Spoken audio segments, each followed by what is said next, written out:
New system is devised. अब एक नया तरीका निकाला गया।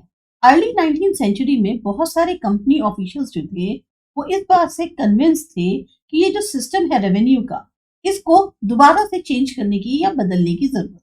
क्योंकि क्या हुआ था, उन्होंने उसको परमानेंटली फिक्स कर दिया था। अब जमींदारों को मुनाफा हो रहा था पर इनका रेवेन्यू जो है उतना ही आ रहा था। तो ऐसे में कंपनी ऑफिशियल ने सोचा कि नहीं, सिस्टम जो रेवेन्यू का है इसमें दोबारा से बदलाव करना चाहिए। कैसे कोई रेवेन्यू को जो है फिक्स किया जा सकता है परमानेंटली, जब कंपनी को ज्यादा से ज्यादा पैसे की जरूरत है कि वो जो अपने खर्चे हैं एडमिनिस्ट्रेशन के और ट्रेड के उसको पूरा कर सके। तो नॉर्थ वेस्टर्न प्रोविंस जो बंगाल प्रेसिडेंसी की थी, ज्यादातर इसका जो हिस्सा है वो उत्तर प्रदेश में आता है। एक इंग्लिशमैन थे जिनका नाम था होल्स मैकेंजी। इन्होंने एक बिल्कुल नया सिस्टम निकाला जो कि लागू हुआ 1822 से। इनको ऐसा महसूस होता था कि जो गांव है वो एक बहुत ही महत्वपूर्ण सोशल इंस्टीट्यूशन है नॉर्थ इंडियन सोसाइटी की, और इनको जो है संरक्षित करके रखने की बहुत ज्यादा जरूरत है। इन्हीं के डायरेक्शंस के अंडर जो कलेक्टर थे वो अब गांव से गांव जाते थे, वहां जमीन का इंस्पेक्शन करते थे, जो खेत है उनकी नपाई होती थी और रिकॉर्ड करते थे कि यहाँ जो अलग अलग ग्रुप रहते हैं उनके क्या रीति रिवाज हैं, उनके क्या अधिकार।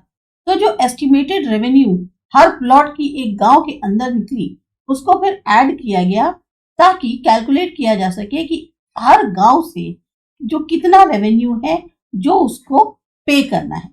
यहाँ पर महल दिया है।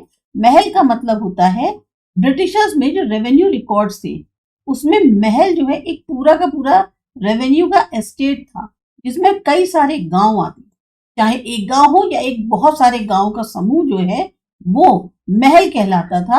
रेवेन्यू एस्टेट कह सकते हैं आप उसे। तो ये जो डिमांड थी इसको पीरियोडिकली यानी कि समय समय पर रिवाइज करने की जरूरत थी।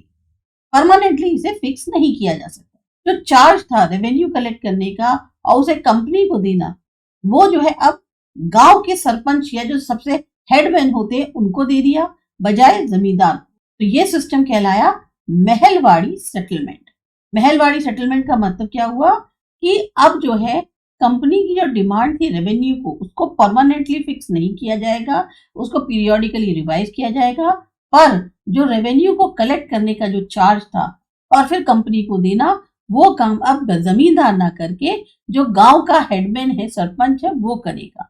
और तब ये जो सिस्टम है ये कहलाया महलवाड़ी सेटलमेंट।